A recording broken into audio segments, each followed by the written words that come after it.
Yes people, welcome back. Hope you've enjoyed that little segment I've just done. Couple of points. First one, someone is building something downstairs, so you might hear some building noises. If you do, I apologise. And also someone is cutting something on that field over there, so if you hear those noises, I also do apologise. So with this video, I'm trying a bit of a new concept where initially I show you the video and the photos from the location, and my focus there is purely visual to show you what the city looks like, what the area looks like, what the photos look like when I've taken them and processed them, etc. This half of the video is going to focus more on the behind the scenes, the area, the images, what went into it, and hopefully combined together you will have a more pleasing visual experience, and then you will have this sort of section where you get more information about the locations and the images. With that out of the way, let me quickly talk about the day. It was a 2-hour walk in total, started in Piccadilly, then popped into Chinatown and ended in Trafalgar Square. I had a very limited time and I just wanted to get some pictures whilst I was in town, so I figured it'll be a nice video to show you what you could get in like a couple of hours in central London. It was actually meant to be raining, but in the end it became sunny because it's the UK. And yeah, let me get into the images, but before I do, I know some will be asking, I used an X-T4 and the 16-55 f2.8. In terms of settings, I kept it at around f4 aperture.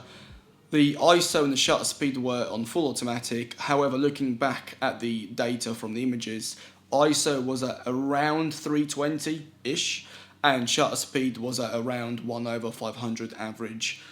Just to give you a rough idea of where all the settings are for these photos. They do go up and down, but honestly, difference between ISO 320 and 520 is nil. So take it as a range rather than a specific setting.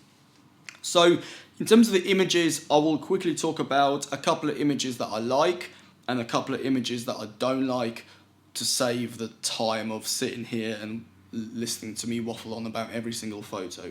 So let's begin with the first image, and this is just behind Piccadilly in front of Whole Foods. Saw this guy standing on his own. Actually took me ages to get this photo because loads of people were walking past. I liked the scene, I liked what he was wearing, I liked the way the light was reflecting off the windows and hitting that road. There was a big queue on the left hand side, so I used this bit of building to kind of hide that and to help center him a little bit more. It was a very warm image because the color cast was very blue, so I warmed it up a bit more in Lightroom or Capture One. I can't remember where I edited this on. So yeah, overall very pleasing image. The next one that I like is actually, so you got Chinatown, the main bit, the main road, and then you have Leicester Square. There's like a road in the middle, which I guess is like a service road for Chinatown. So you have loads of deliveries there, but also you have very harsh light that kind of floods in. Now, in this particular scene, I saw this guy that was delivering whatever it was, and he was reading off his shopping list, and I thought that looked quite cool. I exposed for the highlights, took the picture, and then in the editing process, I just crushed the blacks a little bit to remove some of the intricate details from the shadows, and then boosted the greens and the reds to complement his blue jacket a little bit more. With this particular scene, I always expose for the highlights, and it's important to remember that if you just point your camera at that scene, it will probably overexpose the highlights because it will try and balance everything out. Because if you expose like this, your camera will think the image is actually underexposed. So if you want to get these types of looks, you physically have to underexpose, whether it's through exposure compensation or maybe increasing the shutter speed if you're shooting manual. So just something to keep in mind. The next two images are just different versions of the same scene as he was walking away. Specifically, the last image I really like because you have that extra yellow and trolley with the blue palette on the left.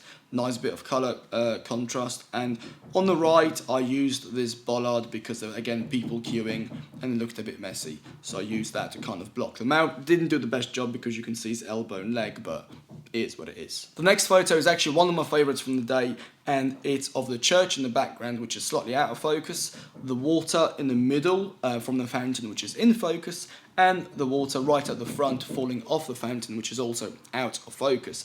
I'll be completely honest, this was a fluke. I actually wanted the church in focus, but I must have messed it up. However, it works really well because it takes a scene which should be very, very busy with the fountain and the water and the church and the tree, and at the same time makes it really like not busy. It seems really nice. It also seems that the church is behind a pane of glass with water running down it. And the water droplets on the actual fountain clearly are water droplets frozen in time, yet they're not distracting because they're slightly out of focus. Also, the colours, I think, are complementing each other, and the image itself is very well balanced, and I do like it very much. I know it's not a street photograph, but I am moving away from being strictly everything has to be a pure street photo to documenting the city, whether it's through street photography as still the main way, but also having a few more, let's say, touristy pictures in there to give it a more sort of rounded, more of a rounded, I don't know what the word is, but I think you know what I'm trying to say. The ones that I don't like, let's quickly mention a couple of those.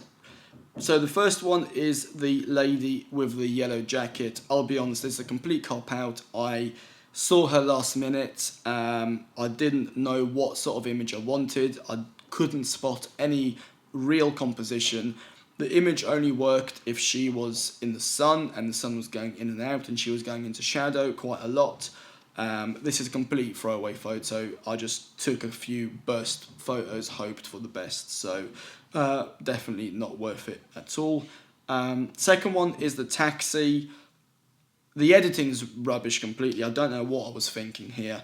Also, everything's just really, really busy. There's loads of detail. There's loads of information. There's too much going on. I don't like it at all. The only thing I like about it is the reflection on the side of the cab, but again, this can be recreated in many other locations. Maybe if the background was less busy, then there could have been some potential. But yeah, overall, not a very good image in my opinion. Next one, well, it's actually next to, it's basically of a person walking through a highlighted area, and that's it. Both of these do not tell me anything. Very just cheap throwaway images. I don't know why I took them. I think at the time they looked okay, but I tend to sometimes take rubbish images even if I know they're rubbish because for the sake of it. I don't know why I do it, but I do it. What else? I think those were the main ones that I really didn't like. And all the others, which I didn't mention, fall in the nothing special to semi-acceptable range. But yeah, that's it. So as you can see, there's nothing portfolio or website worthy here, at least in my opinion. Great for sharing on Instagram stories, great for practicing, great for, you know, posting maybe one or two of them. But the whole point of this was to show you that you don't always get good images. Now, time was limited, I was in a rush, I was also trying to film at the same time with this new idea. So definitely in the future, I would take more time with taking these photos. But that's it. I hope this video has made some sense to you. I know it's been a bit rushed, but it's certainly an idea to go forward with and to improve, and I do think this has potential once I've streamlined it and made it smoother and more sleeker, and hopefully next time there's no one rebuilding their kitchen downstairs. So thank you ever so much for watching. I look forward to reading your comments below and to your feedback. If you like the video, give it a like. If you dislike it, give it a dislike. I'm keen to see what you guys think. If you're not subscribed, do that. That's also really good. Subscribe. Thank you. Have a good day. See you in the